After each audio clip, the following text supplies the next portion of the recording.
Kamusta mga chong? Yo. Okay na okay. This is you. Yeah. Yan, hello. Welcome to Usapang Musiko and kasama natin today ang of course nag-iisang Ouija. Yan, maraming salamat. Ouija, di ba? Tama, Ouija. Ouija. Yeah, maraming salamat mga man for the opportunity. And congratulations sa release nyo, yung first original song nyo available sa Spotify and other streaming platforms. Kamusta mga chong? Kamusta yung release na yon? And teka lang iboboast ko lang to.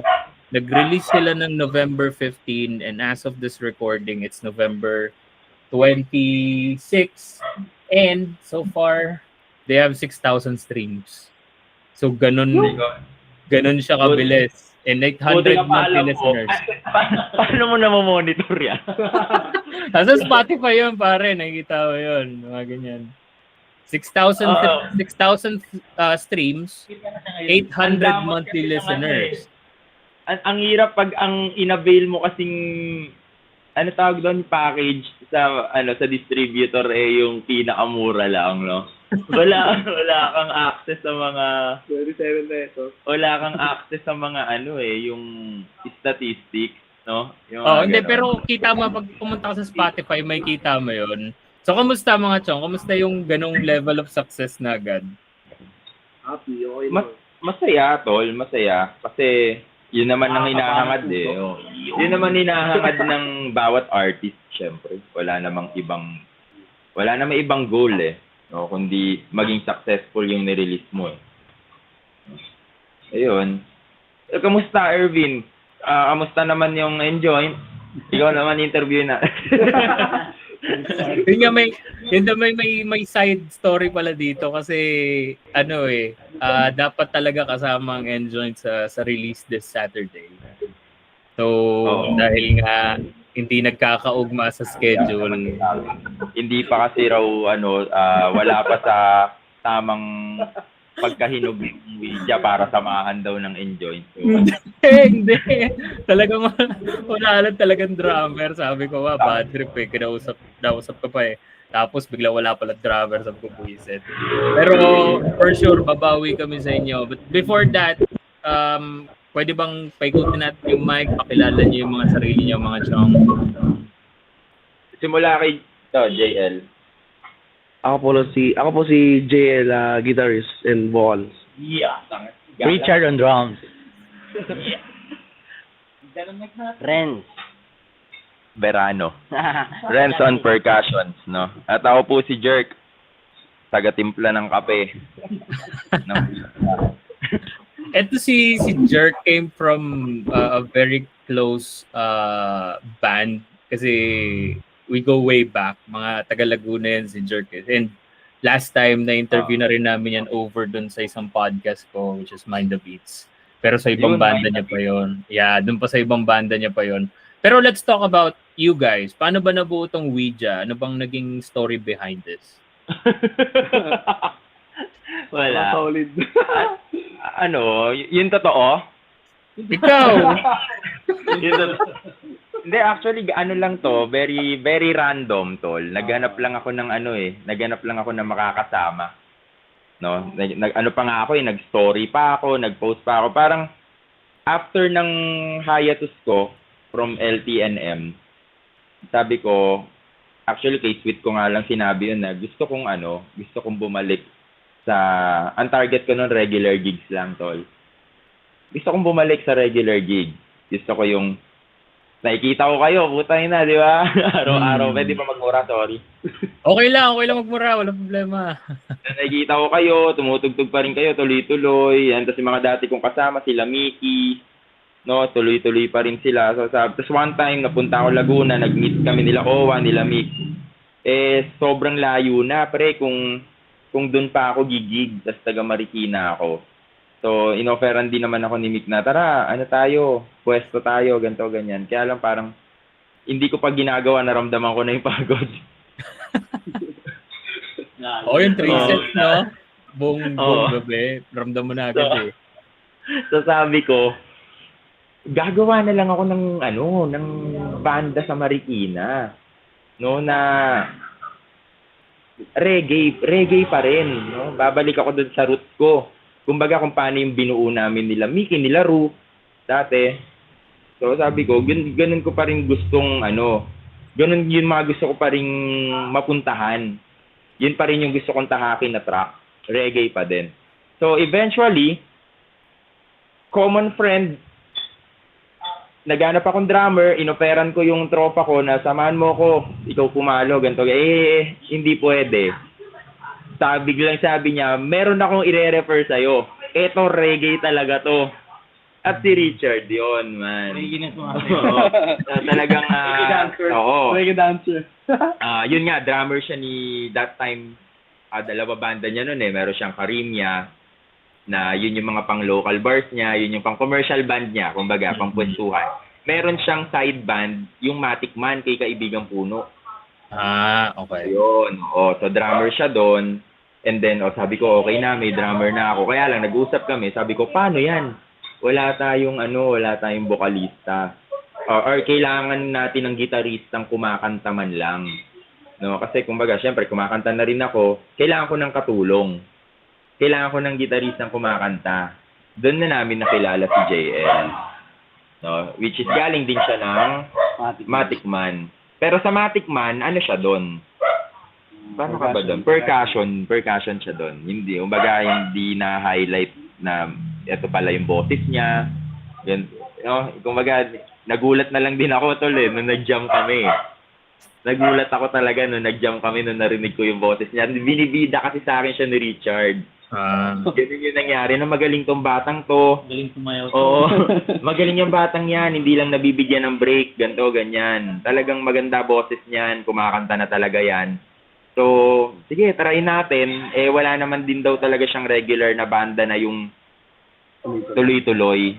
Hanggang sa nag-meet kami 420 nun eh. So, 420 event na dito sa Marikina. Hanggang sa yun na tuloy-tuloy na kami. Wala na eh. Hindi na kami nagpaawat eh. Wala nang hesitations, kumbaga. Talagang pinlano lang namin na pwesto tayo, tutugtog tayo, kahit papano lunok tayo ng pride kasi syempre tutugtog tayo ng mga kantang hindi natin forte, di ba? Alam mo naman yan, Irvin, no? Ang tagal taon, ilang taon natin ginagawa yan, no? Na mag-cater ng request na kahit hindi mo gusto, tutugtugin mo eh. Yun lang naman ang kalaban mo doon eh. Oo, yun. So, lahat naman kami nag-agree. Nag-agree kami doon. Kasi, kumbaga si Chard, ginagawa naman na talaga rin niya yun eh. O si JL, kahit papano, dahil wala nga lang siyang regular na banda that time, pero alam niya na yung kalakaran sa bar na kailangan mong tumugtog nang hindi mo gusto. No. Eto si Renz, nakita namin sa 7-Eleven.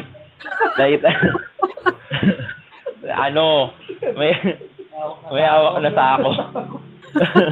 Hindi, sabi mo kanino saan ka galing? Ganun pa rin. The percussionist din siya ng Matic Man. No? Galing din siya Matic Man, no? Galing silang tatlo naging kabanda nila si Kaibigang Puno. Ito lang ibig sabihin nun. Ang pinirata ko sila. Ayoko na akong baggitin eh. Ganun na yung nangyari. Wala pa dito yung isa naming keyboardista, no? Si Tam, no? Shout out kay Tam.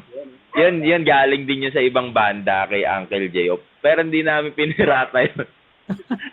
Si Tam, nakita namin yan sa ilalim ng tulay ng San Mateo. Sabi. Lata din sa... may lata. Nagpa-piano. Nagbabasking. Piano solo. Tapos konting saxophone. Sabi namin, bigyan natin ng chance to. Akala namin bulag. Hindi. Pero mausay yan si Tam. Magaling yan. Talagang wala. Tinawag lang din ng tinawag lang ng responsibilidad kaya may day job siya, tol.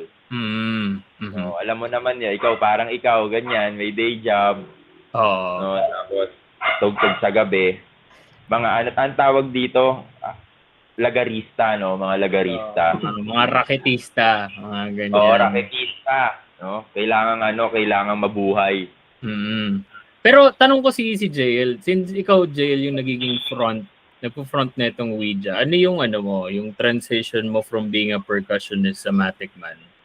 Tapos ito ngayon. Kasi malaking step up yun eh. Kasi, di ba, nagpo-perks ka, hindi yun naman talaga, to be honest, pag nagpo-perks ka, it's either pag available ka, goods, pag hindi, okay lang din. Pero dito kasi sa Ouija, pag wala ka, kumbaga mawawala yung Okay lang. character eh. Pero kumusta yung transition mo doon? May mga ginawa ka bang, like, nag-aral ka ba paano yung sa pagiging vocalist or paano magdala ng crowd or ng audience? Nag-aaral pa. Bago ako mag-percussion kay Matic Man na may regular gig na rin ako nun. Oo, Pero OPM, hindi siya reggae talaga na. Okay. Tapos, ayun, hanggang sa napilit na, hindi sa napilitan. Ano ba?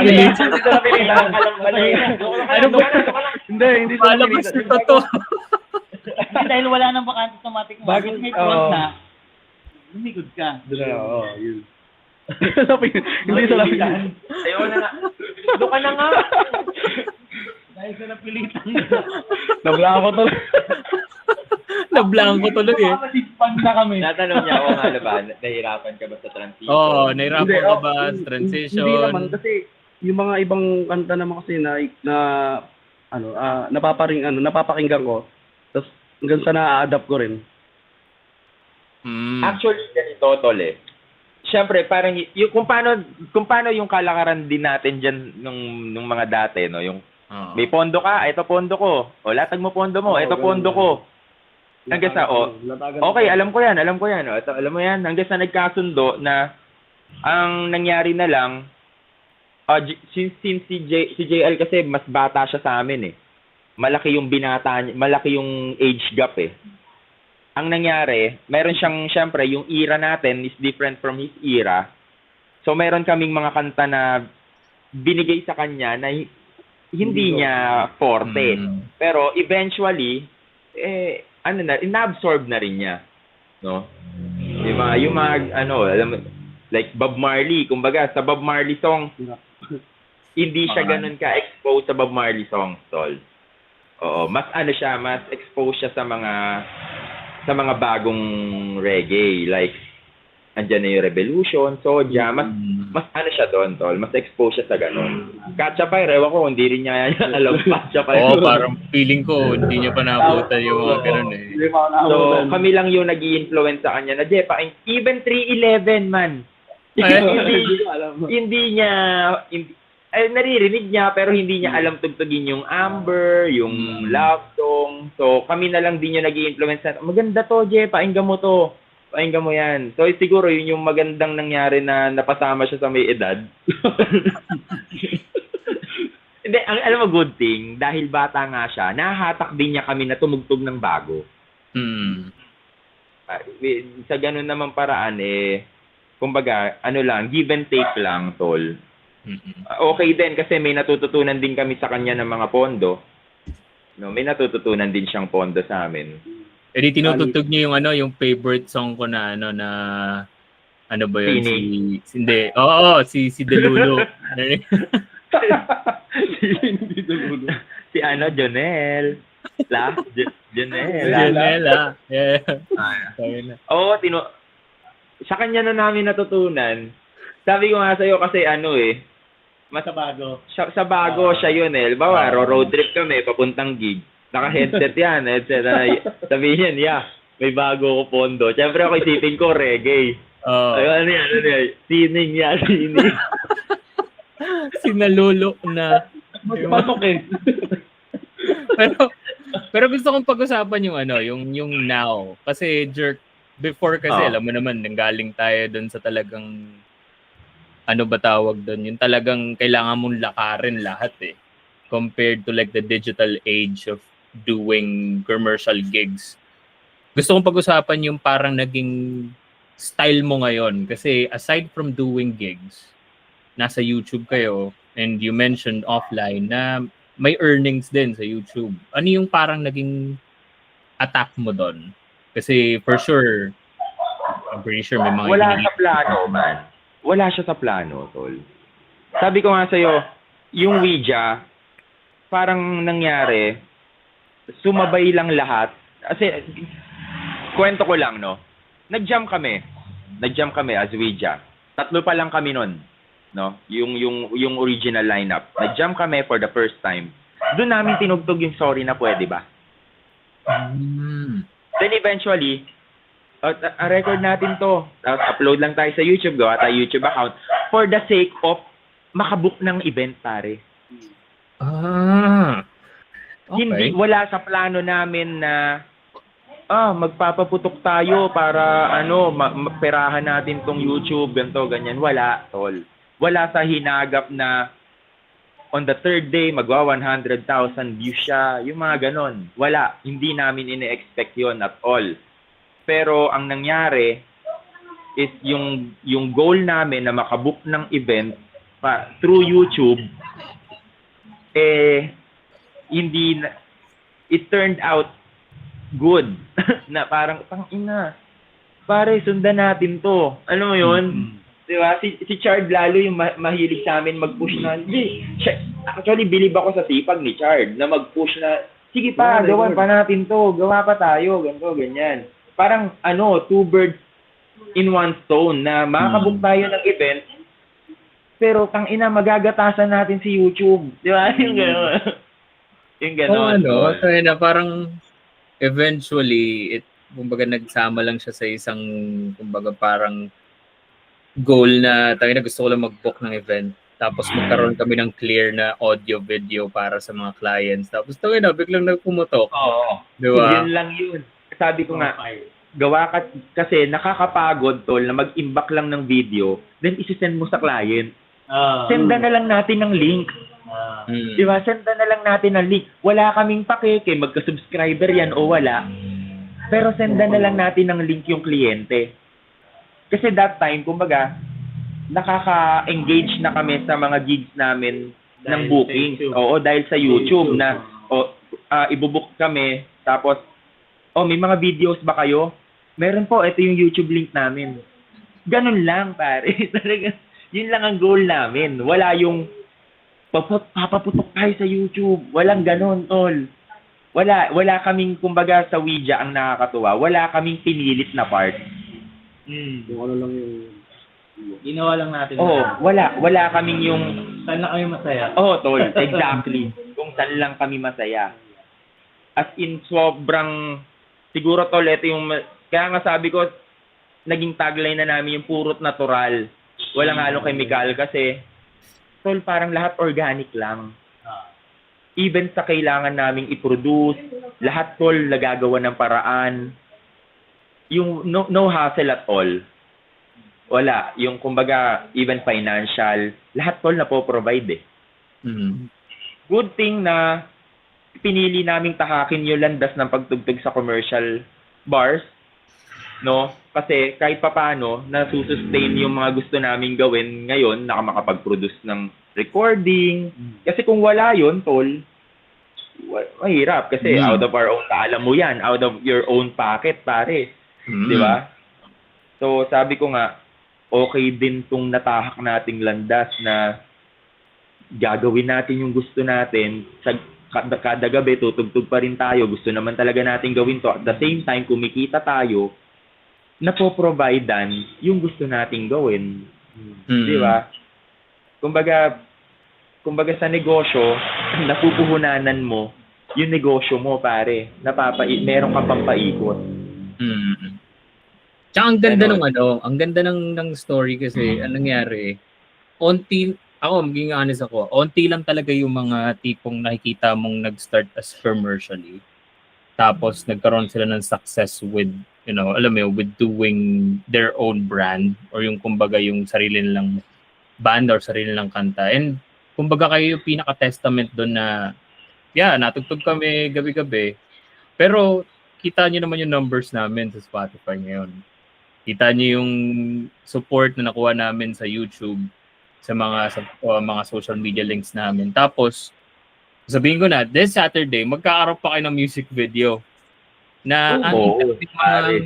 ang dami mga bands na nag-start sa indie na hanggang ngayon hindi pa rin nabubuo yung ganong concept. Kahit kami, mayroon kaming linulutong music video pero dahil nga hindi kami aligned with like doing daily gigs, sila lang yung iba lang sa kanila nagde-daily gigs. Hindi namin mapuna yung budget na kailangan doon. And sa inyo, nag-shoot lahat yun eh. Kumbaga wala kayong kailangang out of pocket, wala kayong kailangang gastusin kasi lahat nanggagaling dun sa mga primary na pwede niyong pagkakitaan. Kapal lang na mukha puhunan, pare. Tsaka kanina, offline, pinag-uusapan natin, yung secret sauce nyo, paano nyo nabuo yung ganong number of streams, tsaka yung ganong monthly listeners. Kasi sobrang impossible niya, to be honest. I've been trying to study yung demographic, alam mo yun, sa music industry kasi ako, music reviewer din ako. Pinag-aaralan ko yung paano ko matatap yung numbers na yan. And tinanong kita, sinabi mo, wala lang. Kumbaga pinopromote yun lang sa daily gigs. Tapos pinutugtog nyo lang. Sabi ko, tangina paano yun? Sabi ko, ang dami ko nang nakikita mga artist na ang dami ng kanta sa Spotify. Sobrang putok na yung mga kanta nila, overexposed na nga. Pero pag nakita mo yung monthly listeners nila, 100, 150, yung listen sa Spotify, wala pang 2,000. Like sa Dina. Sabi ko, tangina, paano nagawa yun? Can you share a bit? Ano yung na ginagawa? Tinatakot na ako. Namin tututukan eh. Tinututukan namin eh. Kayo, ha? Utang ina, mag-subscribe ka. Pero pwede nyo i-share yung ginagawa nyo. Kumbaga, Sige, para lang ganito. at least meron Tulad na sabi ko kanina, natutunan namin na para kang namumuhunan sa negosyo, pare. Hindi kami nawawala ng merch eh. No? Number 1, pare, kailangan ng token ng tao eh. No? That's just kahit napakaliit na token of appreciation. Sabi ko nga sa'yo, pare, sticker lang. Sticker lang ang kaya naming ibigay sa gig. Pero, yung engagement, no, yung siguro malaking factor na yung kakulitan namin, no? Malaking factor yon na kung bakit natutuwa ang tao dahil makulit kami. Plus yung nabibigyan mo sila ng kahit maliit na sticker, and then subscribe kayo sa amin, ha. Oy, makinig kayo. Oy, stream nyo naman. May kanta na kami sa Spotify. Stream nyo naman. Diba? Okay, takip tayo sa gig sa susunod na gig. Hanggang sa eventually, magkakaroon na kami ng relationship dun sa mga fans. Relationship na malinis, pare, ha. Hindi kami umaarit ng fans, tol. Relationship in a way na magiging kaibigan, tropa na natin yung, alam mo yan, tol, tumutugtog ka sa bar for a long time. Magkakaroon ka na ng relationship dun sa fans nyo, and then sila na mismo yung gagawa ng paraan, magpapakalat sa inyo. Tapos bibigyan doon na rin kayo makakakuha ng event. Di ba? Ganun na yung nangyayari eh. Nagiging tropa mo na sila, and then, oh, tol, baka pwede niyong tugtugan dito, ganito, ganyan. Oh, kami na yung, oh, sige, patungan mo.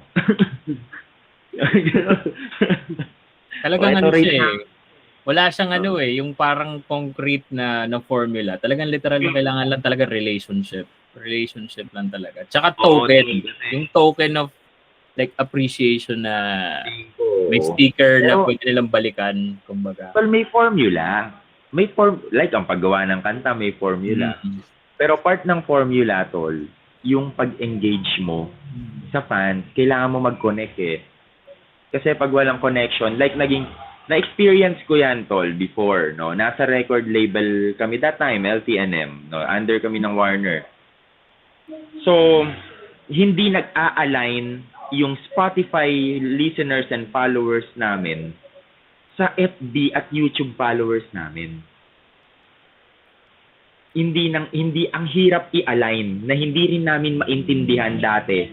Paano? As in, parang kailangan pa namin mag-hire ng social media manager, kailangan pa namin mag-hire ng kung ano-ano, tol, yung para lang mag-align siya. No, ang hirap, which is ngayon, hindi ko maintindihan, wala kaming ka-effort. Wala, hindi namin pinipilit yung mga bagay-bagay, pero aligned siya, tol.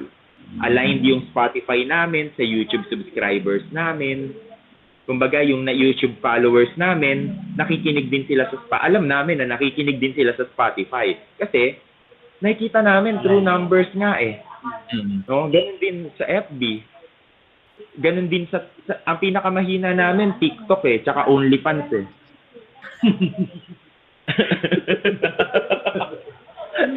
Sa TikTok kasi kailangan at least everyday ka nag-upload dun eh. Lahat naman tayo walang time gawin talaga yun everyday. Wala kaming dede eh. So, hindi mahirap magpaputok sa YouTube pag wala kang suso eh. Tingin ko yun eh. May factor din eh, no? May factor din na kailangan meron kang face value eh. Kaya pag marami nagtatanong sa akin, paano ko ba paputukin yung kanta ko? Sabi ko, mag-hire ka ng OnlyFans na model. Tapos gano'n sa lagay mo sa Pero TikTok. Just to give credit, no, sa nangyayari sa Ouija. Gusto ko i-credit si JL, pare. Maganda boses niya. Maganda boses ni JL. At the same time, yung chemistry, siguro, tol, kung paano namin nabuo ni Chard yung tightness. Basta sabi ko kasi, tol, talagang, ako minsan kahit, alam mo yon tol, bahista ka eh. Yung kahit nakapikit na ako, man, alam ni Richard kung saan babagsak ang daliri ko. Yeah. Mahirap yon tol. Mahirap mabuo yon with the span of 1 year namin. Kasi, di ba, anniversary namin for 2023. With the span of 1 year, siguro nga, dahil sa araw-araw namin ginagawa, nahuli namin, tol, yung valor ng isa't isa. Oo. Na kahit hindi na namin alam yung kanta, di ba, sabi ni JL, alam ko yan, yung sa bar, may magre-request, alam ko yan. Uta kami, hindi, gago. Hindi namin alam yan. Pero, hindi ko alam ang takbo ng bass nun, pero magkakasundo kami ni Chard nang hindi kami nag-usap or hindi man lang kami nagtitigan. Na, puta, single, double, o double yan. O single lang yan. O piso-piso lang yan. Pero, nagkakasundo kami. Kumbaga, siguro, ibang malaking bagay ang chemistry talaga. Alam mo yan, tol, kumbaga, nakailang drummer ka na rin na sinamahan. Di ba? Ilang drummer na rin na dinaanan mo. For sure, bago kayo naging tight ni Ken. Di ba? Naging tight ka na rin sa iba. So, malaking factor talaga yung yung pareho kayo ng valor ng drummer as a bassist eh. Kumbaga kahit nakapikit ka, kahit wala na kayong verbal na usapan, alam niyo na kung saan babagsak yung isa't isa. Exactly, tol. Yun talaga yun. Chemistry. Tapos eventually si Renz, sanay naman siyang pumalo-palo lang sa tabi-tabi. Hindi, palo-palo lang siya. Covid namin sa jeep.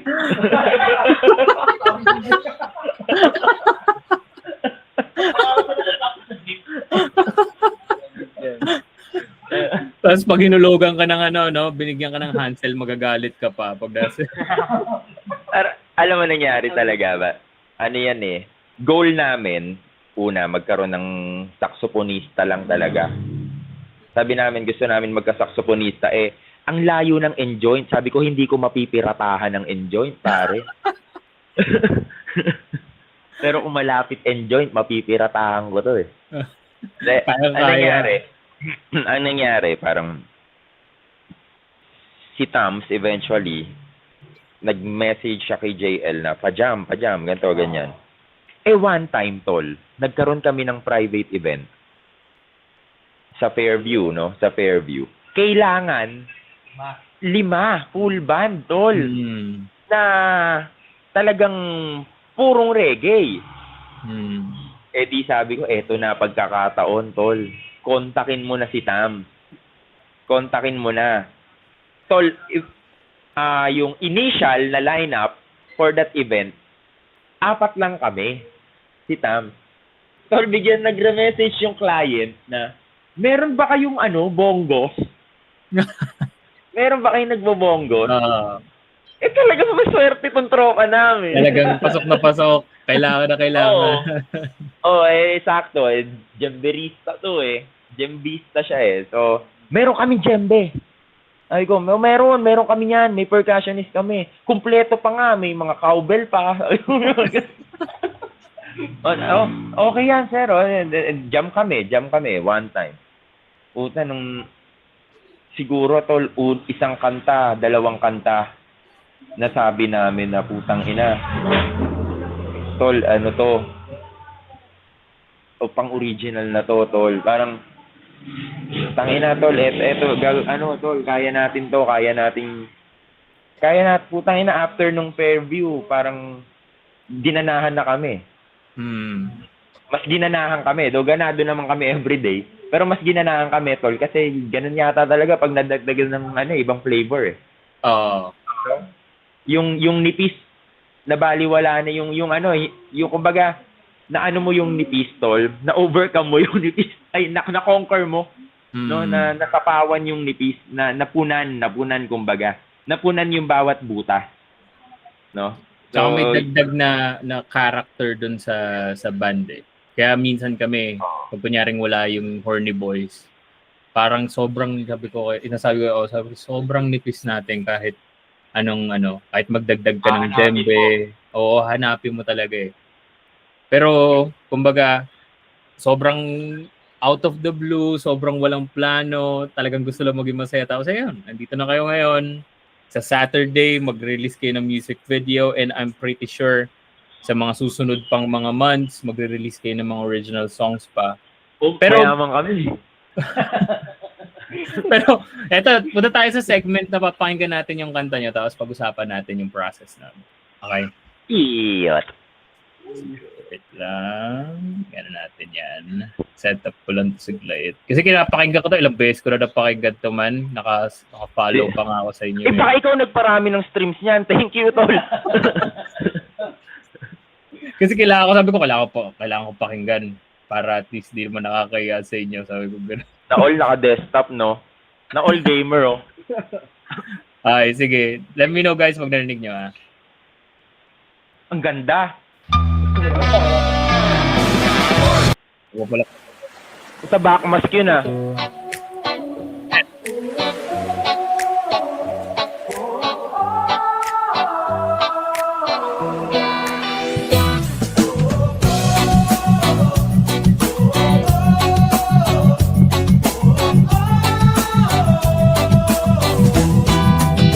Sa buhangin ng dagat ako'y naglalakad, sumasabay sa alon, problema'y di hangad. Sa ilalim ng araw, buhay ay kay saya. Magtampisaw, magpahinga, umahon pag ayaw mo na. Sumabay, sumakay, sumabay ka sa alon ng buhay. Sumaya, sumayaw, umiyaw ka sa ilalim ng araw. Luputay mo wawala, patangay mo sa hangin lahat ng iyong mga dalain. Wala kang dapat isipin, dagat na ang bahala sa atin. Hangin sa mukha at buhangin sa ating mga paa. Kasama ang mga tropa, wala nang dapat isipin pa. Sa bawat lampas ng alon, problema ay nawawala. Sa ganda ng dagat, ayaw ko nang kumawala. Oh, sumabay, sumakay, sumabay ka sa alon ng buhay. Sumaya, sumayaw, umiyaw ka sa ilalim ng araw. Luputay mo wawala, patangay mo sa hangin lahat ng iyong mga dalain. Wala kang dapat isipin, dagat na ang bahala sa atin. Wala tayong lilihing, hindi ka dapat mahiya. Kung meron mang nakatingin, wala silang magagawa. Araw may biglang pumupasay, huwag kang mag-alala. Sabay tayong mapapalipas sa dagat nating dalawa.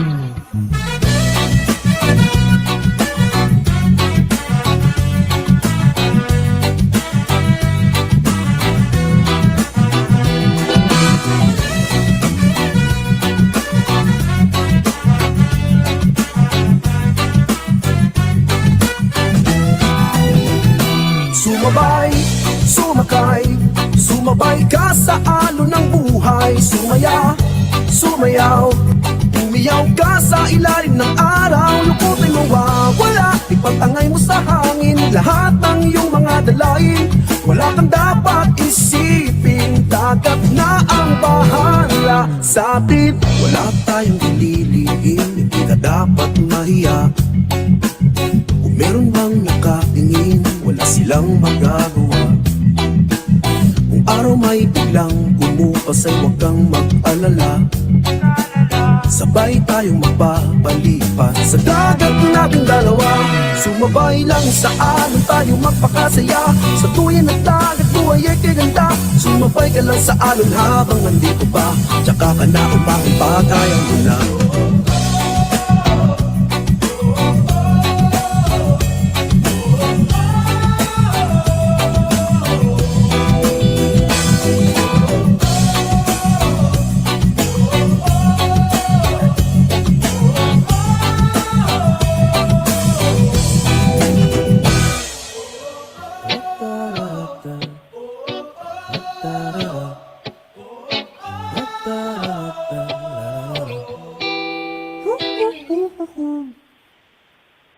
Ang ganda niya. Yun. Sino yan? That was Alon by, of course, Ouija. Alonte. Sige, bigay ko lang yung onting review ko. So before that, para lang maging mayabang ako ng onte. I write music reviews for certain music publishing companies, and so far medyo wala pa naman nagiging bad review sa akin. So may mga onti lang akong reviews na note down ko na siya, and then I don't know if you guys are gonna take it, pero to be honest, it's a 5 out of 5 for me. Kasi number 1, of course, yung baseline mo, Jerk. No, that's wala nang, no doubt, wala nang problema doon, man. And then tapos yung structure nung lyrics niya, nung paano siya nasulat is based dun sa usual na formula na ginagawa natin mga songwriters, 'di ba? The verses are more on the descriptive side of connecting to the chorus. Tapos yung chorus is like parang binibigyan mo sila ng reason as to, alam mo yun, punta ka lang sa dagat para maranasan mo yung sarap. Following it with the descriptive verses. And then, ang gusto ko dito is, di ba madalas yung mga keyboard na mga solos ay nasa intro? Madalas sa mga reggae songs. Dito kasi yung ginawa nyo, nagkaroon kayo ng emphasis dun sa mismong keyboard solo na hindi siya tunog na parang nagdoodle lang. Alam mo yun? Parang may storya pa rin yung keyboard solo na ginawa niya. 48 takes yun eh. Ang dami pala takes. Pero overall pare, it's a really good song. Kumbaga, Thank you. wala akong masasabi with this. And of course, testament na rin naman yung paano yung lyrical prowess mo with LTNM pa before, tapos ngayon. Pero pag-usapan natin, paano ba nabuo yung... Iba yun. Oh, hindi. I mean, kumbaga magkaibang theme, pero kumbaga alam mo na paano yung takbo ng paano magsulat ng kanta, kayong dalawa ni Kuya Skips na magsulat ng mga kanta. Pero pag-usapan natin tong Alon, paano ba yung naging process mo niyo dito, man? Paano yung process with songwriting? Paano nyo na-arrange? And then, ano yung parang mga naging challenges nyo along the way? Real talk. Yeah. Kayo, kung gusto nyo. Alon is an old song of mine. Siguro mga 2015. Ang tagal na rin pala. Okay. Oo. Pero, Ouija na yung nagbigay ng kulay, pare. No? Ouija na. May structure na siya, pero sobrang salamat kay Chard, salamat kay JL. Siyempre, pare, yung boses ang nagdala eh. No? Oo, tsaka ang ganda ng boses ni JL talaga. Bagay na bagay doon sa sa reggae na sound. So, with the arrangement and everything, talagang ano na lang eh, kung ano gusto nilang gawin eh. No? No limit, tol. Parang sabi ko, kung bibigyan mo kasi ng pressure ang isang kanta, mararamdaman siya sa kanta, tol eh. Mararamdaman siya compared to anything goes. no? Yun yung sinasabi ko nga sa'yo na difference kung paano ako gumawa ng kanta with LTNM and with Ouija. LTNM kasi is more on dinikta. Dinikta na kailangan ito yung gawin mo. Kailangan ito yung concept. Ganon. Pero, ibig ko sabihin,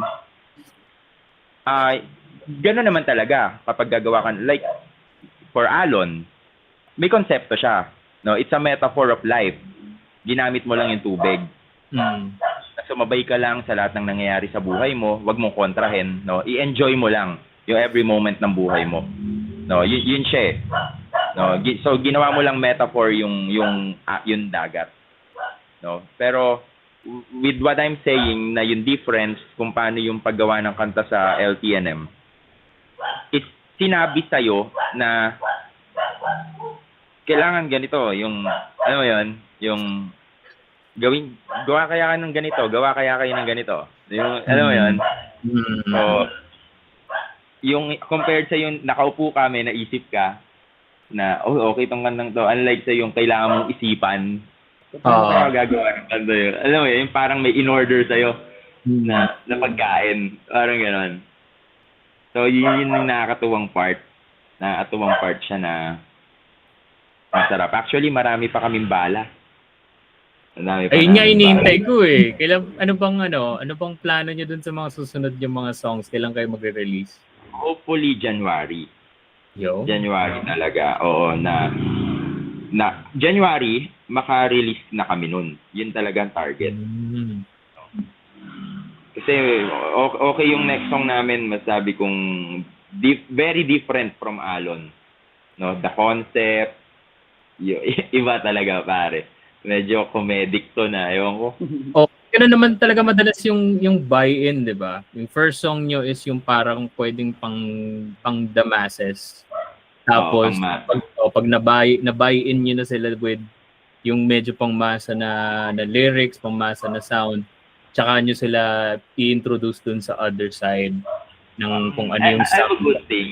Ang good thing, may katuwang din ako dito eh. Doon ko sa LTNM, katuwang ko si Skitch eh, di ba? Si Chard songwriter din siya. Okay. Meron siya, may mga original songs yan na Ilonggo ba tawag doon? Ilonggo. Yun, maganda man. Yun ang kailangan natin, yung mga ganong mga Richard is a native from Bacolod. No? So, prior to go, bago siya pumunta ng Manila, musician na rin siya doon eh. No? So, meron na rin siyang background sa pagsusulat. Rapper nga yan. Nag-rap yan. Pero believe ako sa kanya, pag nabibilib ako yung sa paggamit ng native language sa paggawa ng kanta. Oo, mahirap yun man. Oo. Mahirap Kaya yun. nga sabi ko, Tol, eto, just a glimpse. I-release natin yung kanta mo.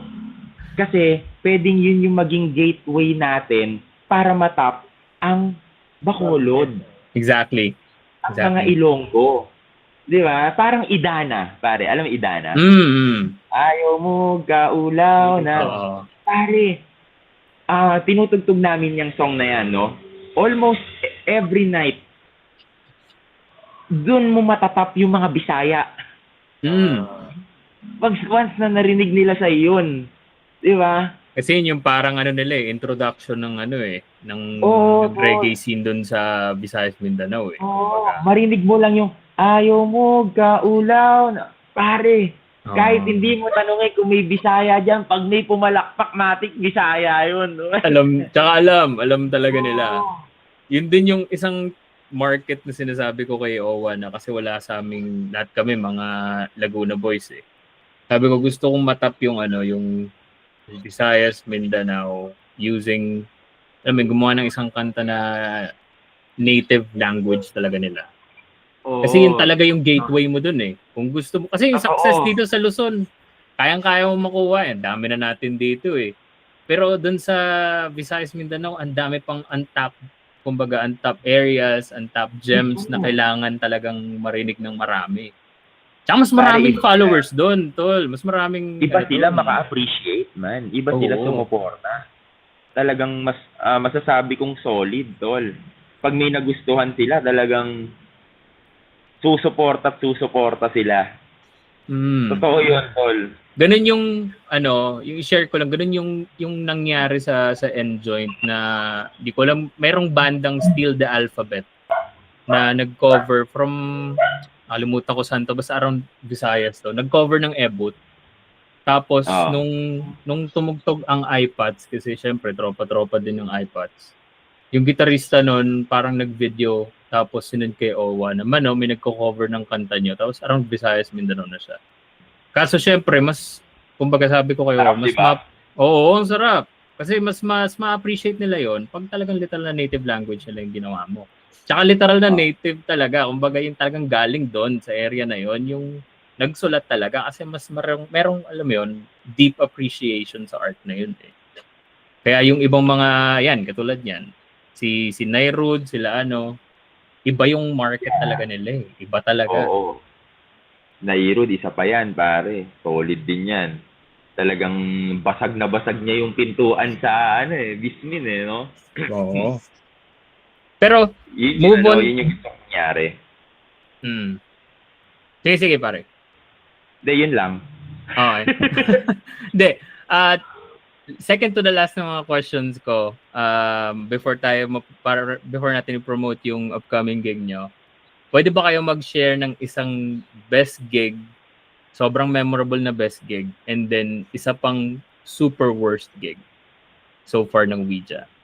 Best gig, tol? Wala naman. Actually, once pa lang kami nag-prod gig. Ano yun sa Pit 88. No? Parang yun yung mga early stage ng Ouija. Ano yan? Kay Ka-Vlog. Kay Boss Ka-Vlog ng Medyo Bad Boy Production. Ewan ko, alam mo yun. Parang narinig ko naman. Medyo Bad Boy. Oo, pero ano yun benefit gig yun. Na-invite lang kami through lumutan ko yun. Si Final Shape, si Kuya Jay ng Final Shape, no, yun, nag-ayos ng bass ko. So, yun, na-invite kami. Kung ang tanong mo ay best gig kung magbabase sa prod, since isang beses pa lang kami nag-prod, isa yun sa pinaka-best prod gig namin. Dahil yun lang naman pa yung prod gig namin, no? And the rest is commercial gigs na Commercial every night. gigs na. No, pero masasabi ko, there are gigs na okay, there are gigs na hindi naman everyday Christmas, no? So, merong crowd na game, merong crowd na hindi. So, nararanasan pa rin namin yun. Pero, masasabi kong best gig ever is, for me, personal ko to, ewan ko sa kanilang tatlo, Over the Top.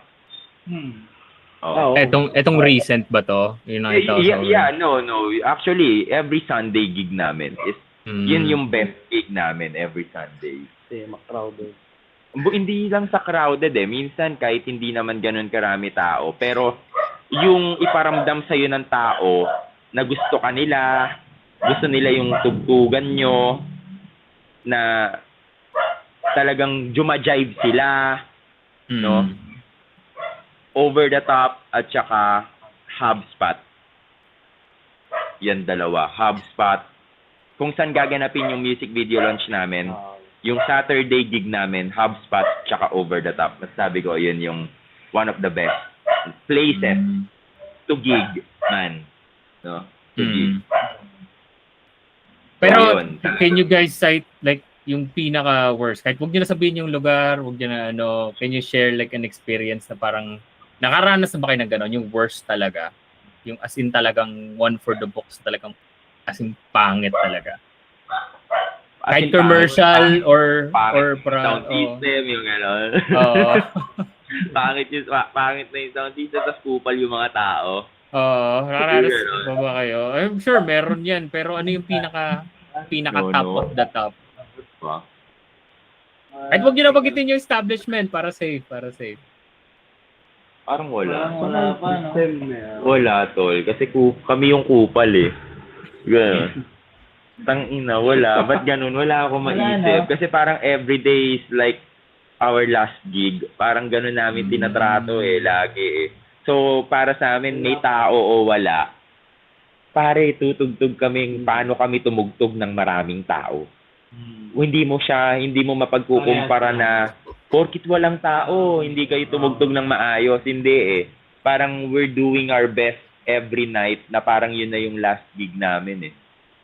Ang nasasabi ko lang na best is yung naramdaman mo sa tao na tinugtugan mo, yung puta pare, sobrang na-appreciate nila tayo, yung ganto, ganyan. Yun, pero worst, masasabi ko, worst na yung yung special event na talagang hanggang alas 4 eh. Hindi naman, pero Pero enjoy pa rin eh. Kasi kumbaga special event naman siya eh. Talagang ano lang. Memorable lang. memorable. Nag-agree tayo, tapos tayo sa event pa ulit. Oo, yung lagare. Pare, dadanas mo rin yan, lagare. Oo. Hanggang ngayon nga eh, sa mga prod gig minsan sa Enjoy, may mga times na lagari talaga eh. Kasi Lalo ikaw, ang dami mong band eh. oo. Meron pa akong ano. Hindi ngayon, ano lang ako, yung banky, yung funk, tsaka ano. Memorable, masabi namin, yung mga talagang kailangan mo mag-extend. Papag-usapan kayo, another set. Isang event, di ba? Tatlong extend Syempre, tayo. kupal. Pare, nangyari sa amin, 3 extend. So, 6 na Pero set. galing tayo sa isang event pa. Galing na kami sa isang event. Hapon. Umevent na kami ng hapon, 4 p.m. And then, tumugtog kami sa gabi, event uli. Pero yung event na yon, ang usapan doon is 2 sets. Pero, nag-end up 5 sets. Wala. Sobrang haba. 5 sets. Alam mo, tol, yung last set namin, nakaupo na lang kami. Nag-request na kami ng monoblock. Pagod na. Oo, sabi, parang yung varicose veins na yung sumuko. Ganon. Alakan na namin yung sumuko. Sige. Umuwi na tayo. Nagligpit na tayo eh. Oo. Ano na kami, pack up na kami. Nasa kotse na. Nasa kotse na. Hinabol And nila then, kami. hinabol kami na isa pang set. Bumalik ulit. Nagkatapos. Yeah. Set up ulit. Memorable talaga yun. Another set. Grabe yun, tol. Yun talaga. As in, ano na kami, ready to go home. Parang, puta, hihiga na ako, man. Sa wakas, makakatulog na ako. Yung ganon. Ayun na, no? Puta yung mindset mo naka-ready na sa higaan. Tapos biglang ano Kasi kinananan kami ng pera eh. Ito. Sige, balik ko. Puta, wala to. Ano yun eh? Christmas season yun eh. Ay, yun talaga. Last December yun eh. Christmas season siya. So, enjoy talaga. tol. Ganun talaga. May mga ganyan talaga. Nangyayari talaga yan. Isa lang sa company, kaya... Company eh. Okay. Pwede ka sabihin? Hindi kayo. Wag naman. Para safe. Mahirap na eh. Hindi, okay yung cool yung mga naging tropa namin dun eh. Okay. Sige. Shout out sa Suzuki. Sa lahat ng mga tropa namin sa Suzuki, Marikina. Lalo kay Jomar, Labindaw. No, shout out, no. Gulat kami eh. Sobrang overwhelming yung yung crowd. Puta, so high pare. So high talagang ang tawag sa ganung sayaw. Kasi nagsayaw sila eh. So high eh. Parang nag-dance hall na sila, parang ganyan. Sige. Sige, pag-usapan natin yung upcoming yung music video. Invite nyo sila mga chong dito sa music video launch, no? Invite mo sila. So, iniimbitahan namin kayong lahat, no? This coming Saturday, November 30, bukas na yon. Bukas na yon, November 30, Sabado, sa HubSpot Resto Bar sa 434 General Ordonez Street, Parang Marikina. Nasa Waze yan, HubSpot, or follow nyo sila sa Facebook. It's HubSpot Resto Bar. So, makikita nyo doon. Tickets, marami pa namang available. Kasi nga, hindi naman pumunta and join. So, Marami pang available na tickets. So, for only 150 pesos with 1 free beer. And then, meron din kami mga paraffol ng HubSpot vouchers, tsaka mga merch. Tulad nito, tulad niyan, yung merch namin na sombrero na may etiketa, tapos nakasulat sa loob, purot natural, walang halong chemical. Yan, sulat. Purot natural, walang halong chemical. No, so mapananalo kayo ng ganito, and then Alon shirt, no, yung i-release namin na exclusive Alon shirt, no, para sa Alon. Para sa Alon. Yun, may sabihin ka? Yahoo! ano pa to? Raptor tsaka house and lot yung raptor. Yun, may Raptor tsaka house and lot. Ganyan. Ano pa ba? Yun, shout out kay Tams na sobrang sipag na sa trabaho ngayon. So, kita-kits bukas sa HubSpot. Di pa kami nagpa-practice eh. Masyado na daw kami magagaling eh. Kamado na kayo. Everyday ba naman tugtog eh?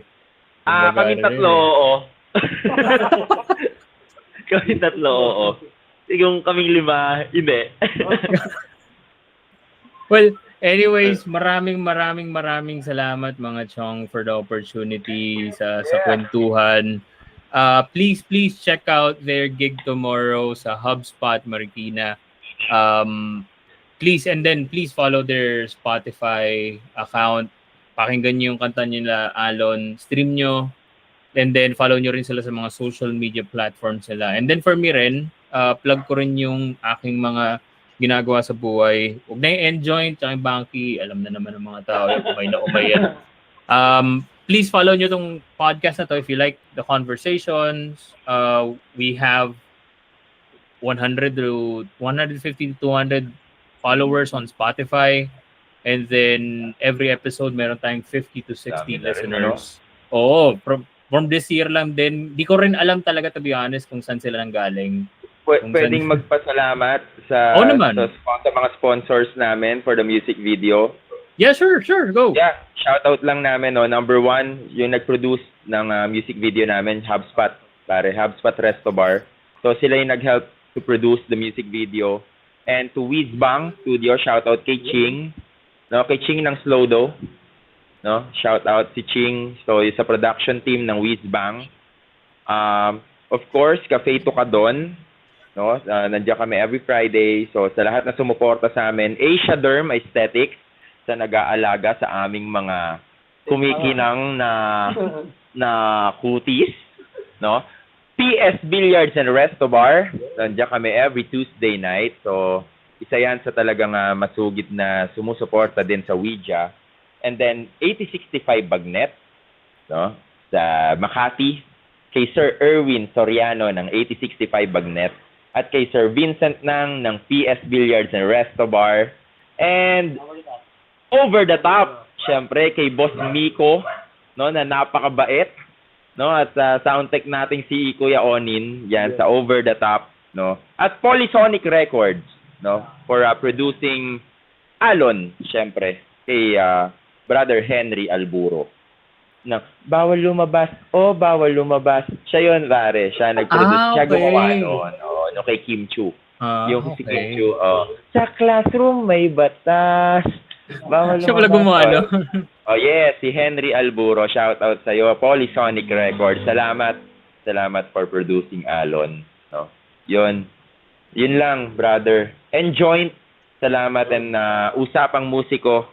Maraming salamat, no, for always being there, hindi lang para sa amin at para sa lahat ng mga musikero na nag-strive, no, para sa success, no. At maraming salamat. Sana ay dumami pa ang gateway na katulad mo, Erwin. Yes, man. Thank you. Ay, hindi, papasalamat din ako sa aking mga sponsor. Actually, isa lang eh.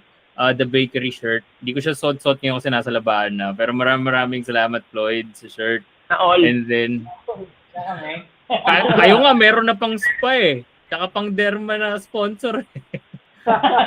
Paano? Nakita kami, ang dudungis daw namin eh.